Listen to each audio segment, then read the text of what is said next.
I guess, did you want to have a quick try to share the screen?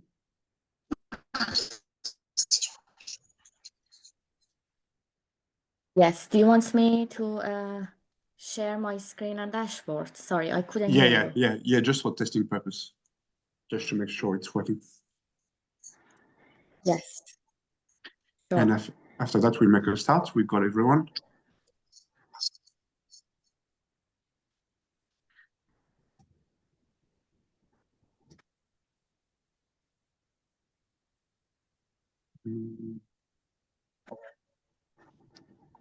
I think we see your screen. We see the video, we see Zoom, but we see. Yeah, perfect.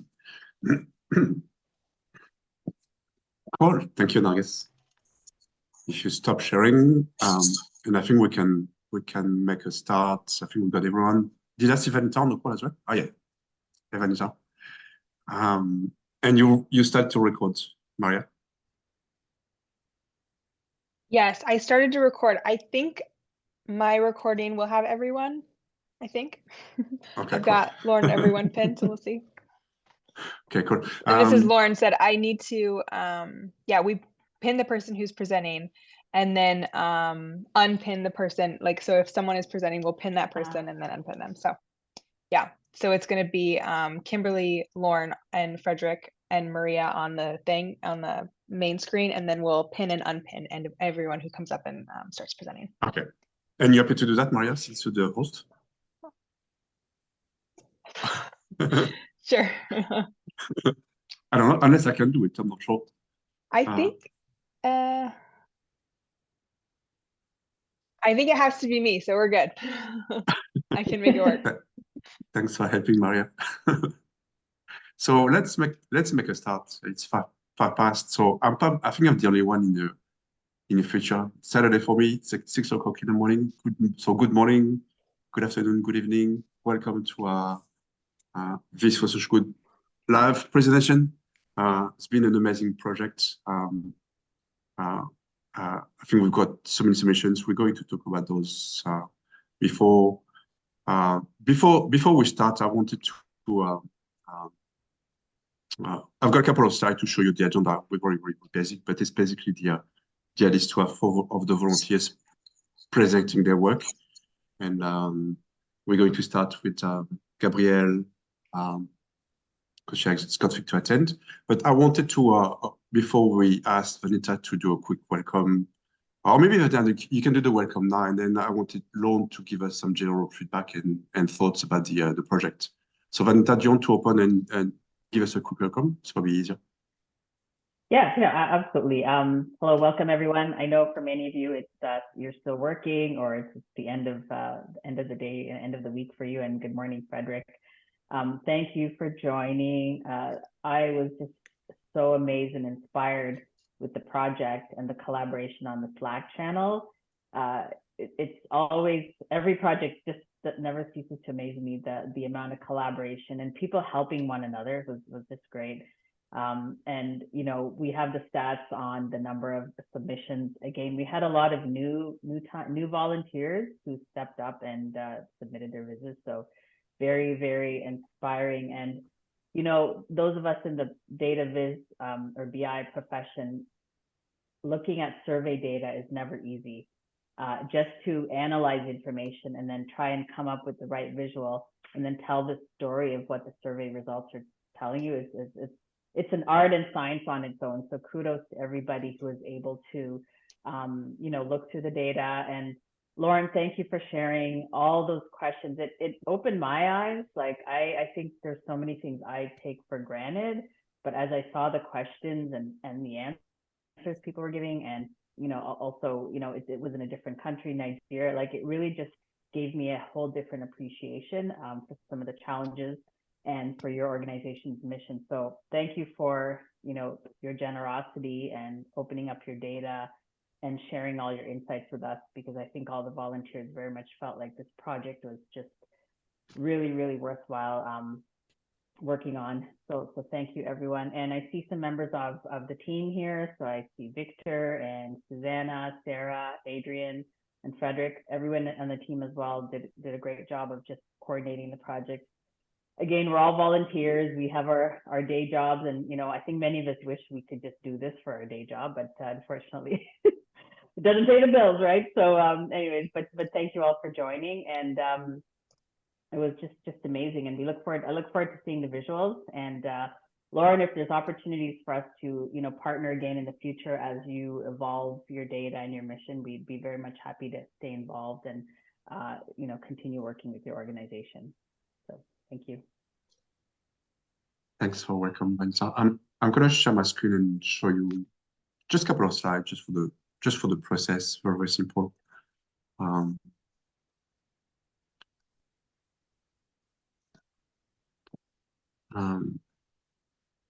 So we're on the same page. The way it's gonna work, we've got 4 volunteers presenting their Viz project, 5-10 minutes each. Share your screen and then you basically explain us why you did it, how you did it, and then at the end, Lauren can give us some feedback. I'm gonna skip that slide, but so we've got Gabrielle, Jacobus, Narges, and Alexandria. As I said earlier on, Jenna, she's based in China, so she couldn't make it. It's 2 o'clock in the morning for her, but she sent a recording, so I might just post the recording on the Slack channel. She's done an amazing presentation as well. And we have QA at the end and general feedback and questions and comments from Lauren and the volunteers. Vanessa, you wanted to talk to that slide, which I think was an amazing 43 submission. Is really, really amazing. Did you want to talk to that slide? Yeah, absolutely. And thank you, Frederick, for putting this together.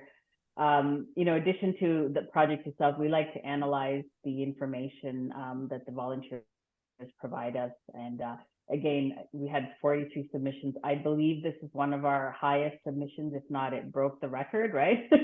Yeah. 44, actually.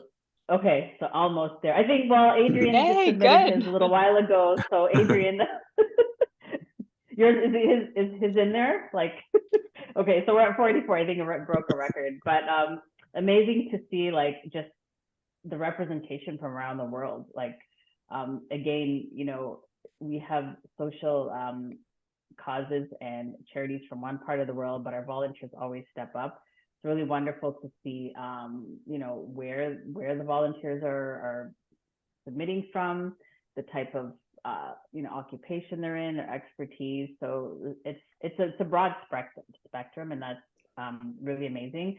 One of the things in our last project that we started to realize, and that was thanks to Kevin Ford, who suggested that, have you actually added up all the hours that the volunteers have worked, volunteers as well as the Viz For Social Good team? And if you even just take an average, consulting rate that a consultant would charge to develop these visuals, just multiply that. Viz For Social Good is delivering, so much value to the community and then the nonprofit. So we've started just tracking a notional dollar value of volunteer services provided. So it's incredible to see, and I think as we are, in our infancy of fundraising and so forth, it's really nice to see that number, just because, there's opportunity for us to, improve how we also demonstrate our social impact. So yeah, that's all I had to say on this chart, Frederick, and thank you for putting it together. Cool. So before we hear from 4 amazing volunteers, I'd like to open it to Lauren for general feedback, if you want, Lauren, or you give feedback after each presentation, up to you. You might want to give us maybe some quick general feedback about the project and your experience. How did you like it and so on? Leave it over to you. Yeah, definitely. This is Lauren. Well, thank you so much for all of the work that you provided and the opportunity to connect with all of these amazing people from, like you said, all over the world. All of your ideas, all the things you put together is just really inspiration and means so much to me in the nonprofit, because we're in a tough spot right now. Trying to do this research and at the same time trying to run the administration of the organization is so much burden to do at the same time. So this has been so helpful to me, especially when trying to communicate all of the data that we collected from Nigeria is really important, and how we do that that. So this has really broken a barrier for me on how to disseminate this information, which is so exciting, and allowed me to think about different ways of how to do that, different platforms in which we can kind of use in order to disseminate all of this important information. So really beautiful. One of the things I'm struggling with is how do we present this data? Really, there are so many different ways to put this into the world. Deaf individuals in Nigeria, when you think about their needs and the struggles that they have and their quality of life, it's so diverse. And it was really interesting for me to see how you guys communicated what your thoughts on the data was, like your perspective on it, your signs, all these different aspects. Your perspective gave me a better understanding of how this information lives in the world and how this information can be organized and how I can even communicate it clearer. I think you said it perfectly when you said it's an art and a science, and the art part is really important, especially when you think about public health work. Oftentimes scientists forget about that aspect and they think that art doesn't necessarily function in this world, but in reality, art really supports the science, and I'm so excited. So I don't even know where to start, but I just have so many good things to say about all of the work you guys have put into this. It's amazing. If anything, I love the artistic perspective, which is great. A lot of this is just really important information. But if it were left up to me, it would be incredibly dry.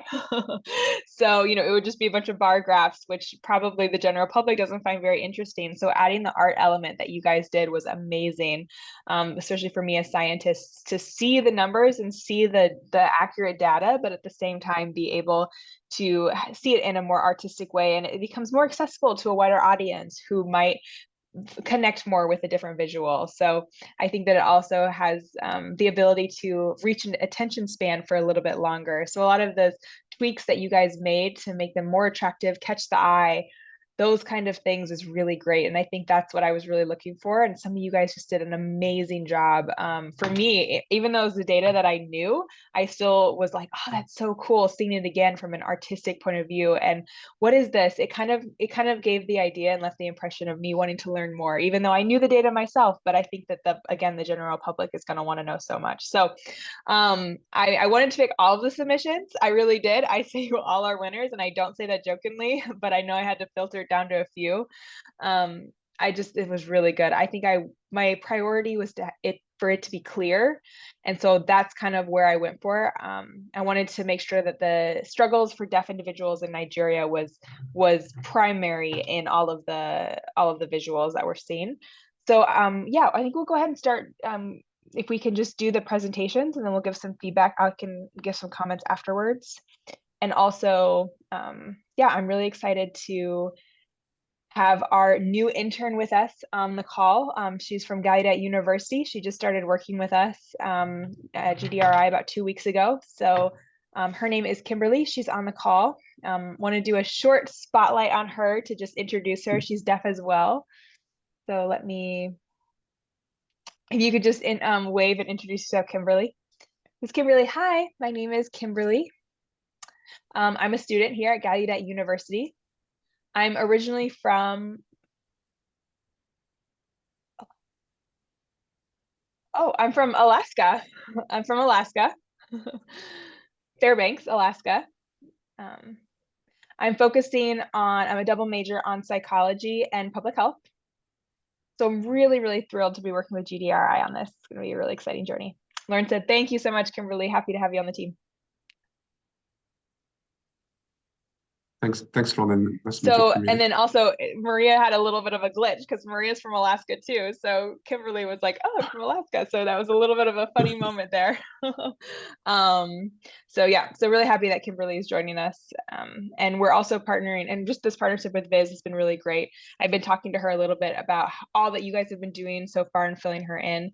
I'm so excited for her to get to be able to see some of these final concepts and how public health can really be accessible to a wider audience visually, and how we can kind of make those collaborations happen. So yeah, I think that's it. I'm excited to see all the presentations, all of the work that's been done.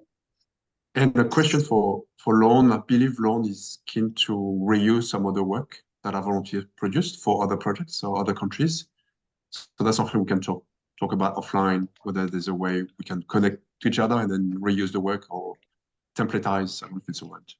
Use those work as template for other projects. Is that right? No?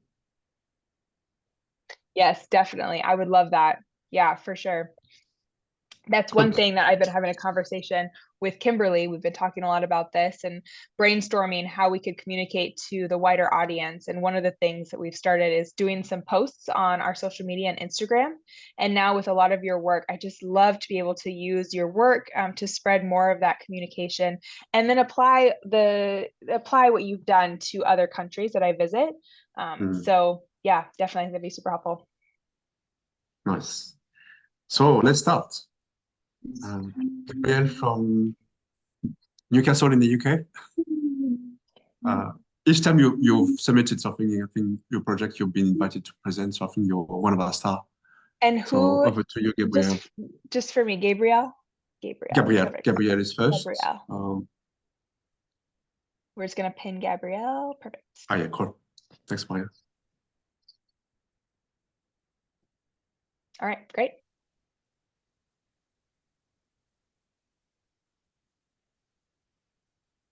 Gabrielle, feel free to start whenever you're ready. Hear me? Yes. Cool. So, like Frederick said, my name's Gabrielle, and I'm a research software engineer.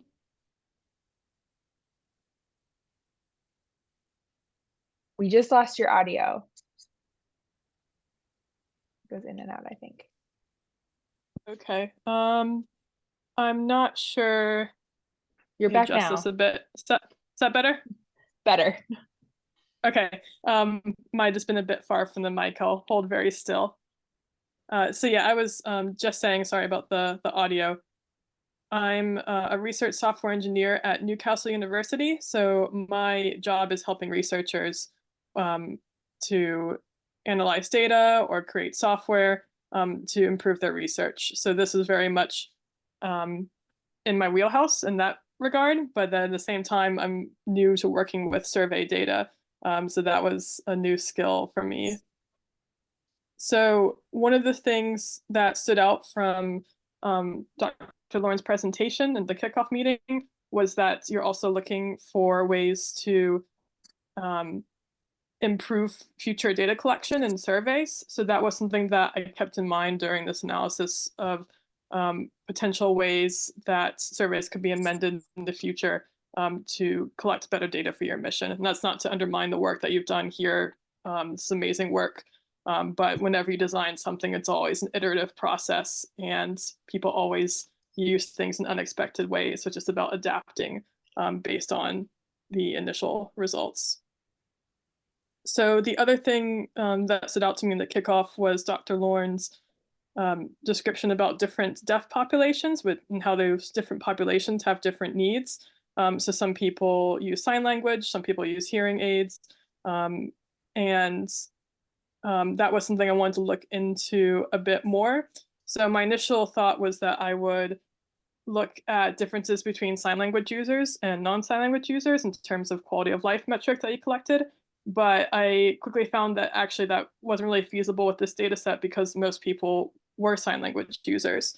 So that was the first result that I decided to highlight, which is, all right, this is coming up. This visualization.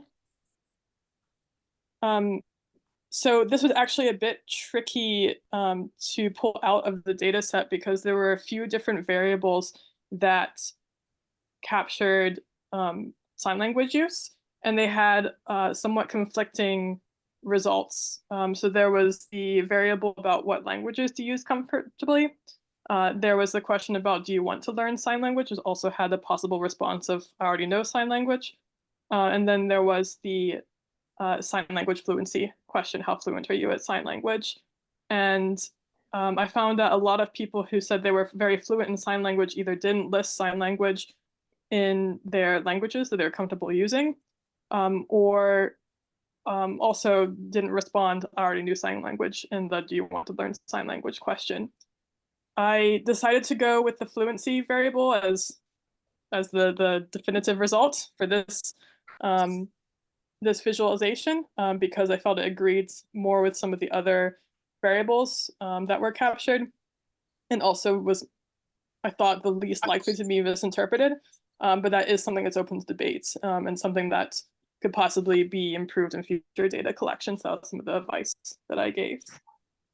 And so I combined that information with the information about the free text response about what languages you're comfortable using to get a little bit more information about the sign languages that people knew.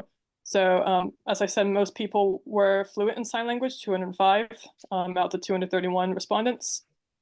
And then about an even split between Nigerian Sign Language and American Sign Language, a little bit more of Nigerian Sign Language users. But most people did not specify the sign language, either because they just wrote sign language in the response or because they didn't write a sign language in the languages that they were comfortable using. And then the other kind of result that really stood out to me was I looked at the differences in ages of when people learned sign language and when they started experiencing hearing loss. So this is a scatter plot of those two variables versus each other. So anyone on this line means that they learned sign language at the same age, so they started experiencing hearing loss. People on this side learned sign language first, and then people on this side, which is the more typical scenario, learned sign language after their hearing loss. And what really stood out to me was that there's quite a large gap in many cases between when people start experiencing hearing loss and when they learn sign language.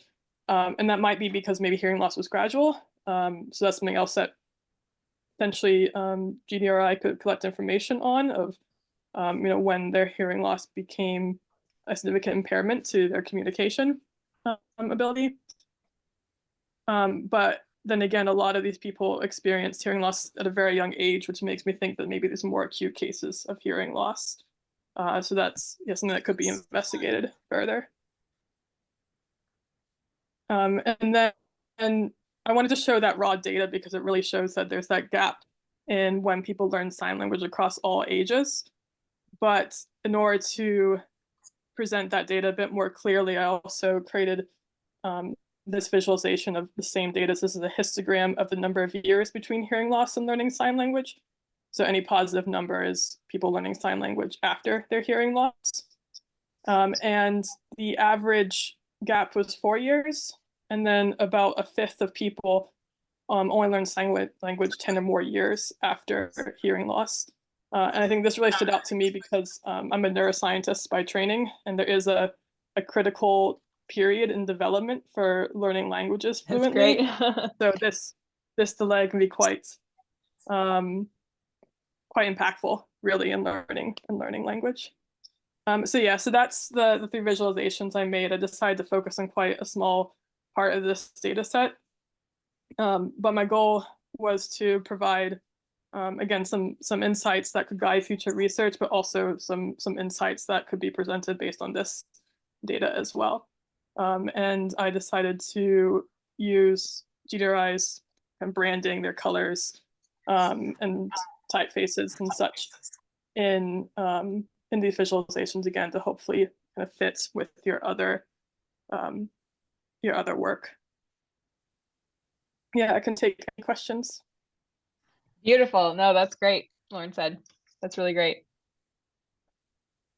I want to talk more about that data.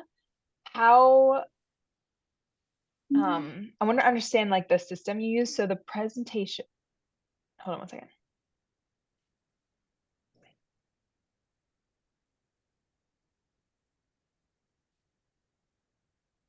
So are you wanting me, would it be helpful for me to just like give some comments right now and then move on to the next presentation, or how would you like to frame this, Frederick? Up to you, Lauren, if you want to give comments now or ask questions to Gabrielle. After each presentation, it's probably easier. If you think it's good for you. Okay. No, that's great. Perfect. Cool. I'll go ahead and talk about this one. Yes, you definitely picked, this is amazing, picked the right variables. A lot of the important information was here. This has a special place in my heart for that reason. I have a family who completely signs, they're deaf. So I identify as a culturally deaf person, which means that I have sign language, I'm involved in the deaf community. I don't use any sort of like hearing device. So it was really good to see this data. I felt like it really contributed to just me personally as well, and emphasize the importance of sign language, which I think is a really big thing. The deaf community is constantly fighting for more recognition of sign language. And I think the rights to equal access, the rights to sign language, which has often been a barrier for them, and systematically doctors and audiologists and a lot of these individuals who are in the medical field don't want to give sign language as an option. They give more of temporary solutions like tech-based solutions, cochlear, hearing aids, something that focuses more on the actual action of hearing, when in fact that's not the best. And we can see that based on people who learn sign language. It's just really important for them to do that. And a lot of times, like as you were saying, if they don't learn sign language, that window of opportunity for them to learn any language then gets completely missed. I think it's 0 to 5. Correct me if I'm wrong. I know you have a background in that, but after that, sometimes they're going to be extremely language deprived, language delayed, which can cause some serious mental health issues in general. Lifestyle can be impacted. So many factors that are really contributed when people aren't given language in the very beginning. So this was just a really beautiful way of showing this data, especially the age gap. I really loved that versus when they started losing their hearing, and then when they started learning sign. I think that was really good. It's a really good way of showing that data. I really thought that was clear. I wonder if there's any way to put more emphasis on the gap, like the gap between when they lost their hearing and when they started learning sign language. It'd be nice if we could just have a little bit more of an emphasis on that. Wondering if that would be possible at all, but if not, that's okay. I'm just trying to think about what would be the clearest way for someone to be able to see that easily in a visual and see that there's clearly a gap there between those two things. And then also, if we go back to the scatter plot, I love that scatter plot. It was just a beautiful way of showing why you can kind of see like the difference. If you can go back, actually, yeah, perfect, that one. Yeah, I loved it. It was just a beautiful way to show why why wait when you have it, why wait to lose your hearing to learn sign language, like the benefits of learning sign language early. We can see this on the scatter plot, and I think that this visual really helps doing that. When you think about not only sign language but foreign languages too, it's important to give people the options. At least we all need to learn sign language. Is something that's pretty universal, and it should be taught as a general language, like a foreign language. So why wait for someone to lose their hearing when we could just start teaching them now and have them prepared? So that's one of the goals of Global Deaf Research, is more of a prevention program too, to help individuals with their quality of life, so that they, if they become deaf later, at some point, probably most of us will become deaf, whether that's old age, whether that's just other reasons. So learning sign language is beneficial for so many different reasons. And there's so many factors that really contribute to that. So I thought that the scatter plot was really good. I loved this one, especially just because it really encompassed a lot of information. And also, I'm wondering, makes me think of more research questions, like doing some comparisons. Some countries might have good progressive or very progressive and implement sign languages, teach sign languages within their countries. So I'm curious if by comparison, if we were to do this survey in other countries, if there was an improvement. So if, for instance, the scatter plot would change with the implementation of sign language early on when people are losing their hearing, or just in the general population. And then if you go back to the first slide, I'm going backwards here. Sorry, there we go. Yeah, just takes Yeah, a second perfect. because I was off the screen. Yeah, no, great. Yeah, this is really good. I love that too. Just the design itself is extraordinary, amazing. I have a big bias myself in this research, so it's definitely conflicting for me. It's something I'm still trying to figure out and work through. So all people in Nigeria, not all the people involved in the survey did know sign language, which is interesting, especially considering the data that we got. I would say 100% of them communicated in sign language when I met them. And all of them knew Nigerian sign language too, all of them. not many knew ASL. So that was an interesting thing that they put down. There's historically colonialism. ASL is something that just is kind of forced on people, and it has a very strong influence on Nigerian Sign Language, unfortunately. 80% of Nigerian Sign Language is the same as American Sign Language. So I think that's why they think they know ASL, when in fact they don't. It's Nigerian Sign Language. It's very distinct. So I think they see me as a white guy, an American, and they can communicate. So they want to say they know ASL, so the door opens up for them. They think it might be an opportunity. So this is definitely an interesting skew of data that I don't know is necessarily accurate. Not that the visualization is not accurate, just the data collection is not accurate. And trying to figure out, I guess for me, the problem is how to interpret this question in the right way. So seeing this picture was good. Seeing the visual, the fluency and sign. And then also seeing how it kind of Venn diagrams there in the middle. I thought that was interesting. It helps a lot with just an outside perspective. For me, again, like I said, I'm very biased on this specific data set, this data gathering, but I love the design. It's beautiful and just gave me kind of an eagle's eye on what I was looking at, and I really enjoyed it. So. Oh, thank you. Yeah, I think there are always challenges with surveys with getting accurate data, and it's just interesting to hear you say that the fact that you, as a survey giver, were influencing results too can definitely be an impact. And yeah, I'm not sure what the best way, I'm not trained in social sciences, so I'm not sure what the best way to address that is, but I think doing this type of analysis early with these pilot studies are a good way to think about these questions and how to address surveys in the future. And I also, going back to the scatter plot, I had the same kind of thought of you, as I was really interested to see what would this look like in the US? Like what is the kind of difference between hearing loss and learning sign language? Just because I suspect it would be a lot smaller because there's a lot more early interventions and opportunities, for young children, probably or even babies to start learning sign language, is my impression. But again, I don't know that much about the community. Just to last thing about if we can emphasize this gap, I think there's definitely more creative ways to show this data too. I kind of went with a pretty straightforward, more scientific research academic approach here. So that is something that I could think about, or that other volunteers could think about too, other ways to display this data. So we can talk about that more, definitely. Thank you. I think we should. Thanks, Gabrielle. I think that's amazing. Beautiful job. Yeah, amazing job. Thanks, Ron, for the feedback. Amazing data chat. It's really cool. So next we don't have any orders. So we've got Jacobus, Narges, and Alexandra. Just in case you need to come first, let me know. Otherwise, I just put you on the spot.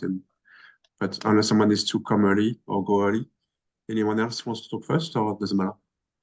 If not, Jacobus. I can be first, Okay, if cool. you don't mind. Is it Okay. Alexandra? Yeah, Alexandra. And then if Nice you to meet just want you. to give me 1 second, we have an interpreter who's joined too, who's going to sign. So I just want to make sure that the 2 deaf people can pin Rachel. Nice one.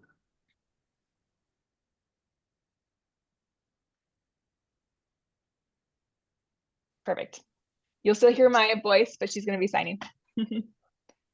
Cool. So Alexandra, you're calling from Krakow in Poland. First time you're joining the project? Yes, it's my first time. I'm originally from Belarus, but I'm permanently live in Poland.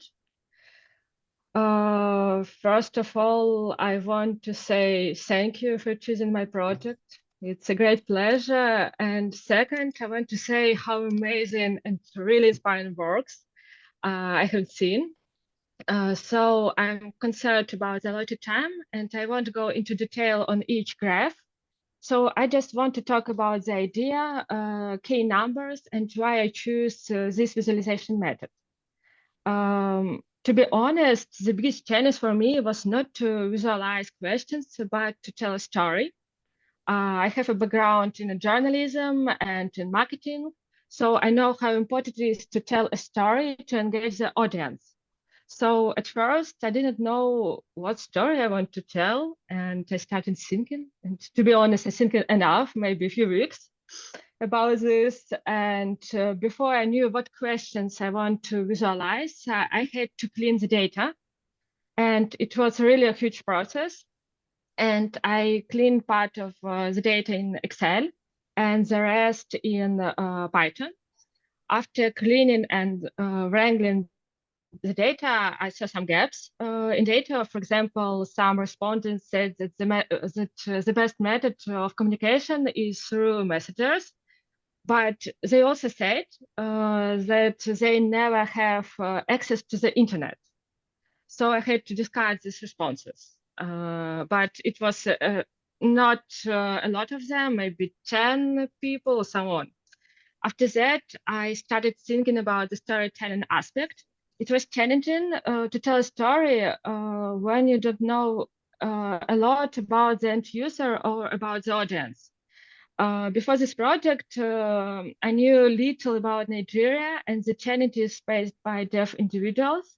So I started to read a lot of articles, and one text that really inspired me for my work was a speech by Julius Sherman. I hope I'm pronouncing it right. He is a member of the African Deaf Initiative. His speech about deaf rights in Nigeria highlighted some really horrible cases and addresses the Convention on the Rights of Persons with Disabilities. And to be honest, when I read it, I thought, that's it. This is really how I want to tell the story. One of the most tragic number is that 57% of respondents reported feeling discrimination to their deafness. So from this visualization, I made several rules for myself. I don't know how good the end user will be with numbers and graphs or how much time they would have to figure it out. So that's why I choose simple bars and donut charts. I know that pie charts and especially the donut charts are controversial. They're not too good, but in this case, I wanted to highlight significant difference in access to clean water, internet, computer, and hand washing. And some interesting and important insights from the data are highlighted as separate numbers. You can also notice the blue fill in the numbers, which shows the percentage of the answers within the numbers. I think that this visual technique helps to add variety to the presentation. And for example, 60% of respondents said that they have troubles with transportation.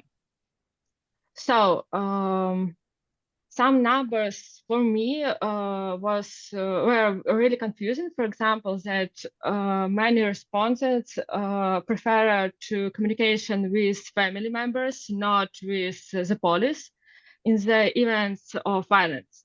And for example, information about the most significant challenges deaf people faces. It's employment opportunities, education, communication, and empowerment. Another, sorry, it's Article 21, yeah. Another number and graphs help better understand the day-to-day life of deaf people, such as their preferred method of communication, which are divided by age groups. We can see difference among age groups, and similar types of data, I hope, can help better understand the needs of deaf people and how to better communicate necessary information to them. Or information about locations that offer events to deaf community. And for me, it was interesting that fact that near 40% of Christian respondents note churches as the places where there are events for the deaf community, while only 6% of Muslims respondents mentioned mosques. Also, I saw that you asked to use only your data for the project. So I ignored some questions that seems to require comparison with other groups. But also I added information about the average salary in Nigeria, because for me it was really important information that highlights the problem of low salaries. And you can see, yeah, that I used articles from convention, but I think it's you can just, for example, remove articles and all graphs, all numbers will be divided just for groups such as equality, accessibility, situations of risk, access to information, and so on.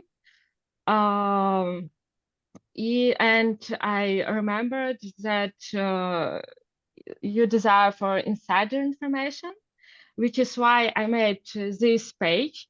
I think that this is the most important page in all my presentation.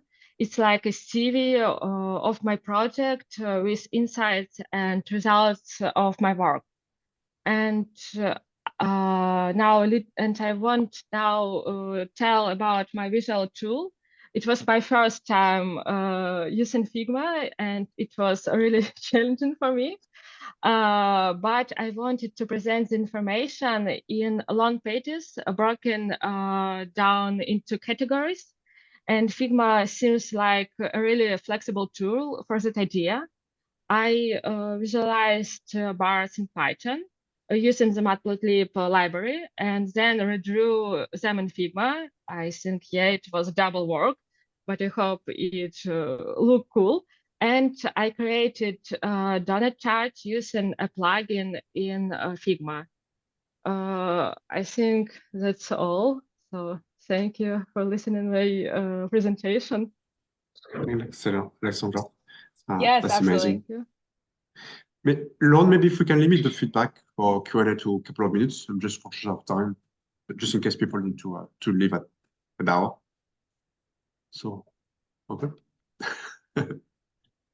Thanks. So maybe quick feedback about Alexandra's project. Sure. Yeah, absolutely.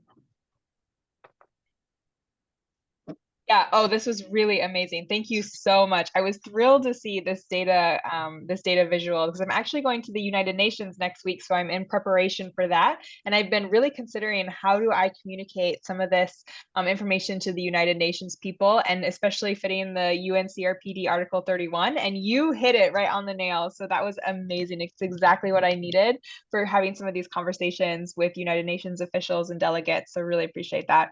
As far as feedback, I'll keep it short. Really beautiful. The visuals was gorgeous. In the one chart, I wanted to keep everything the same. There was a circle there, and then there was a ring, and then a donut chart, and then there was another ring on the other side. And it almost looked very similar. So I wasn't quite sure. I guess just wanting to keep it more consistent, setting up like the various donuts in a way that maybe this represents something, this represents something else, and that they were very symmetrical. That would just be easier to compare. I think there were some small and big ones. I don't know if that makes sense, but let me know if I need to clarify that. That was something that I noticed with the donut chart. I can think about it, because the symbols are similar, because hand washing and clean water, it's easy to understand, I think. And title can, people can read titles to understand what we mean. Also, Lauren, I think, I don't know if I mentioned that, totally. but and we I can guess put you in touch. another color could work too, maybe. Okay, I will try and show you. Yeah, if you could just do another color or a bar, maybe that could work a little bit better to just distinctify some of those things. So that's a little bit more, it catches the eye. But other than that, I mean, it was beautiful. It was a really, really great visualization of the data. Thank you. Thanks again. So yeah, I was saying we can put you in touch, Lauren, and the volunteers together if there's a few little tweaks, and the volunteers have got time to refine or change a little bit based on the time. They could change a bit of the project. Thanks again. Yeah. Yeah, great. Thank you.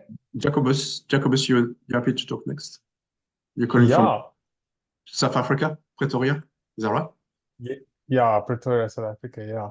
Can you Nice to meet all you. hear me well? Yeah. Thank you. Nice to meet all of you as well. It's a privilege to be Good. presenting today. Let me share my screen. Can you all see my screen? Yes, we can. Okay. Yeah, so bear with me, please. This is my first time presenting. So my main goal for the visualization, I created it in Canva as well. It's a tool I use quite regularly in my day-to-day job. So I'm quite comfortable with the tool. And I find it's very effective to communicate one message clearly and concisely. And that's what I went for. I think the data set, as previously discussed, is very big and very insightful, and there's a lot you can draw from it. And I sometimes find myself getting overwhelmed by a big data set. I get very excited and I want to visualize everything. So this time I decided, and that stopped me from submitting anything to some of these projects before. So I endeavored to just pick something, focus on something, and make a visualization, and definitely submit. So I decided to go with the colors of the Global Deaf Research Institute, stuck to the black and that nice blue, which I thought was impactful. And that's what I was going for, something that's clear and people want to look at. And then I highlighted key stats, just focusing on interpreters. I thought that was something that's actionable for anyone trying to make a difference on the ground in Nigeria. So I just gave some headline statistics to start with, and then I just drilled down further and further into what the respondents thought of interpreters. And there's not much else to it. I thought it's clean. I think it's pretty. I felt it was pretty. And I think someone walking into a boardroom or walking into a place where they need to make up people's minds or make a change could use this tool to easily and effectively to bring that message across. And that was my only goal, really, with the visualization. So I looked at the amount of Right. people that responded. Sorry, is there a question? Can you run? No, just did great. Okay, thank you. Sorry. So I removed some entries. I have to be honest, this was quite a while ago, so I don't exactly know what the criteria was for removing 5 respondents, but I assume there was a good reason for that. Then I also said how many regions it came from, and then I just drilled down into, what respondents said about interpreters. A large proportion, almost 3/4, said there's not enough interpreters. So if authorities know this, they can work to just train more interpreters. And then hearing, 54% said that hearing organization is inaccessible, which is something that hearing organizations could then work on. They're getting good feedback from the people they are meant to serve. And then this stat here, 1 out of 10 people, 1 out of 10 respondents, only 1 out of 10 completely trust their interpreters, which is very low, and something that should probably be looked into further. And then right at the bottom, you can zoom in, great.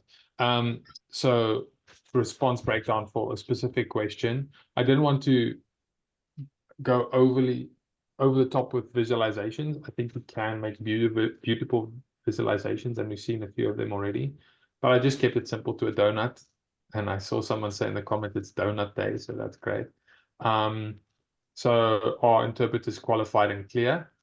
And most say either not at all, slightly, or only somewhat. Only 17% say to a great extent or completely. So again, are these interpreters hitting the brief? Are they actually adding enough value? Could they add more value, and why aren't they adding the amount of value that they should be? So this is a tool to hopefully enact change, but also a jumping off point to investigate further, maybe, going forward. Yeah, I think I'll stop there. There's not much else I want to add. Maybe questions, feedback. Lauren, do you have any feedback? Comments? Yeah, no, that's great. That's great. Yeah, really beautiful visual. Same with you. I kind of along the lines what you were saying. I'm the kind of person who would just like everything in one place and see everything there. And I get it. Like that's exactly what it is. So it looks really, really good. For me, I have to kind of hold myself back and not put too much information in, kind of the same thing you were saying earlier as well. I think that you just kept it simple and in a beautiful way. Just really organize the data in such a clean way without having so much data that it's overwhelming to the viewer. So I think that's really good. That's definitely something I was looking for. Just a beautiful way to communicate all of the data that is really important. The interpreting, you emphasize the interpreters, which I thought was really interesting and good. Not much feedback. The only thing is the top when it says 225. We probably don't have to include that top in the 6. That bar you could probably take off. And then the rest just becomes even more clear. It's just what the problems are essentially. So that would be the only feedback I have. Keep the rest of it, like when it says diversity and the percentage and how many people out of 1 out of 10, like those, and the donut as well. Those are great visual tools and aspects that are just so easy on the eyes when you're looking at some complicated data. So that's great. So I would even just you could take out the 225 and the 6, that bar there, remove it, and then move everything up. And I think that's great. I think that that's the data set right there. It shows the problems and you have solutions. So yeah, I think it's great. This is definitely something I'm going to be using. So thank you so much for your hard work on it. It looks great. Pleasure. Thank you. It was a pleasure to make it, and I'll take that feedback and send you the revised version. It's very clean work, Jacobus. Well done. Beautiful design. Thank you. Thank you so much. Let me just stop sharing. There we go. Next, Nargis from also London. First time presenting as well, or submitting as well. So welcome. Thank you. So same thing, we give you 5 minutes to talk about your project. We can see your screen now. Ready to go. perfect. So thank you so much for selecting my dashboard. It's definitely my pleasure to join you on this call and present my dashboard. My main goal here was to understand, deaf community better and their needs, and also provide you an insightful dashboard and data so you can check the data with details and probably use this template for other countries or other surveys. What I have done here is basically spending 70% of the job on understanding the data and data cleansing. And then I have added different categories. So basically I have splitted the data into different categories based on the concept of the data, if it makes sense. So on the main dashboard, I have added some key stats here. Then we have physical well-being, mental health, social life, sign language, which is really important, on this survey, career life, and then some further insights, I can say some details here. Basically, what I was trying to do was to give you a clear and simple charts and tables here. So for example, if you want to check physical well-being as an example, there is no need to go through all data, and just get confused with different tables and charts that are not related to what you need. So we have different tabs here. You can check the data. You can see. And another I think information thing that I've added here to the dashboard is just a line or two on each chart or table, just to give you some details on what that data means. So if someone with no data background can check the data, can understand what exactly that data tells you. For example, on the main dashboard, we have some key stats here: number of responses, average age, average years with hearing problem, and then a percentage, for example, for percentage of females, males, and different stats, as you can see here. So I'm not going to go through, every single detail on these. On physical well-being, so the shocking data that I have here is 2% never had any fresh fruit or vegetables, or on this section, 30% has never had access to clean water, which is so shocking for me. Then we have a sleep satisfaction by gender, body appearance, confidence by gender. Then on mental health, another shocking news was confidence about accessing necessary information during crisis. So 73% are reported to feel not confident at all, and 38% can only trust family and friends during crisis, which was shocking to me. Then we had social life. Another info that I'm going to share with you is average salary by sign language, age sign language learned. So as you can see, early learning, people with basically early learners, people who have learned sign language from 0 to 5 have got the highest salary comparing to rest of age groups here. And, people under 20 here has got close or above average line here, which was amazing. So it means that the earlier you get that sign language, the higher salary you will have in future from this data. And then some further insights you can see here.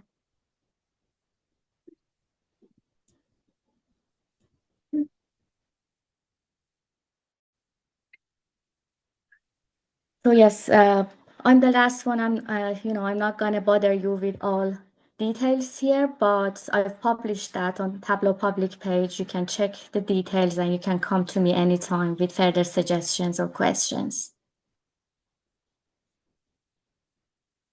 Nice one, Margus. Great design. Lauren, Yes. again, do you want to give us some feedback or thoughts? Yeah, definitely. Oh, this is just a beautiful design. Very much impressed with all of your work that went into this. I've been really struggling with just finding the challenge of how to present so much data. The extent of it is always overwhelming. So I think the goal of this data is to make things fully accessible for everyone. That's the mission of, essentially, you can boil it down to one thing.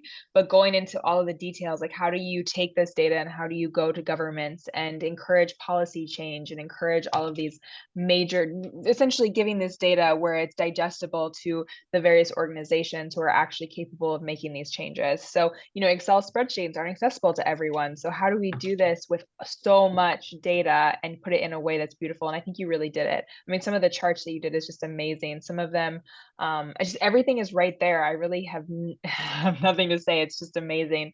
I'm very impressed with the extent of work that went into this. I can see it, and just your skill of making things simple, but at the same time, you're not ignoring the complexity of the data that's there. And I think that that's just a beautiful skill that you really encompassed in this whole in this project. So I'm trying to figure out, I really don't have anything to tweak. There's so much as far as the data is concerned. I haven't had time to really sit down and go through each different slide. But happy to have that conversation. I almost would want to set up a separate meeting with you. If you were down for that, just because there's so much to talk about here and so much to look into. So if you're wanting to meet offline, we can definitely do that. But as of right now, I have no feedback. It looks really good. Yeah, definitely. Thank you. So, Lorna, I know we need to wrap up soon. I'm going to do an email intro with the 5 volunteers and yourself, and then you can take that offline. And if you want them to tweak further or have further meetings or chats, feel free to engage with the volunteers based on the time. We need to wrap up soon. I think it's already 2 past. I've got maybe a couple of slides. Vanita, if you want to also have a wrapping comment or even Lauren jump in. I just want to show you a couple of slides to finish off. I also want to say thanks a lot to our 44 submission volunteers that presented. submitted and 5 presented. Just a quick message. We've got a dashboard that's called Viz For Social Good Champion. So if you want to download your certificates of participations, there's a link there. I can post that in the Slack channel as well after. So you can check all the submissions since 2017, all the projects. I think there's amazing submissions in there. And the last thing before we wrap up is, as Vanita said, we're all volunteers. So in your passing, if you know of any sponsors or people that would be willing to support us, we're looking for donations as well. So if you know, I don't know, the likes of Bill Gates or rich people that would be willing to give us a few dollars, that would help us contribute to the community as well. So feel free to pass on. There's a couple of pages there to our donation pages, but other than that, thanks a lot. Lon, do you have a closing of comment? And maybe I get Vanita, if you're still on the call, to also wrap up. Lon, do you have a closing comment? Closing thought?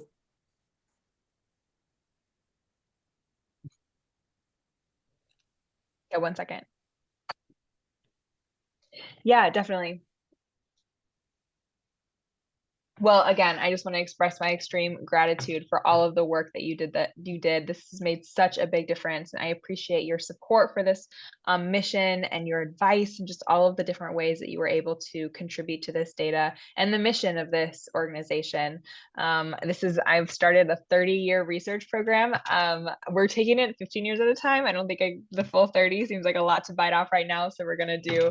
I'm manifesting 30 years, but I think it's probably going to be around 15 years. So you are really, really making this possible and able for me to manifest what this is going to look like in the future and what data is going to be in the future, and helping me see a lot of what this organization can do going forward. So really appreciate that. It means so much to me and the organization.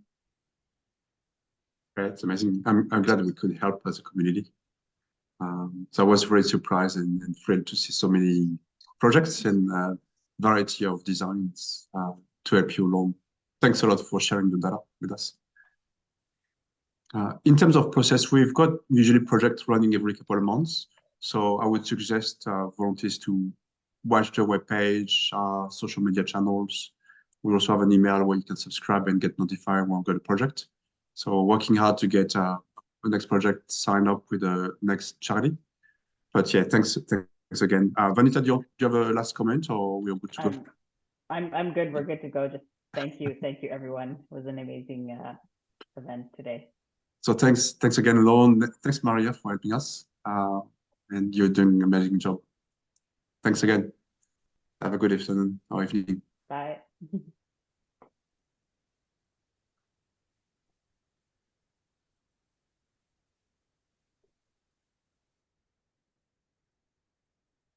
Hey.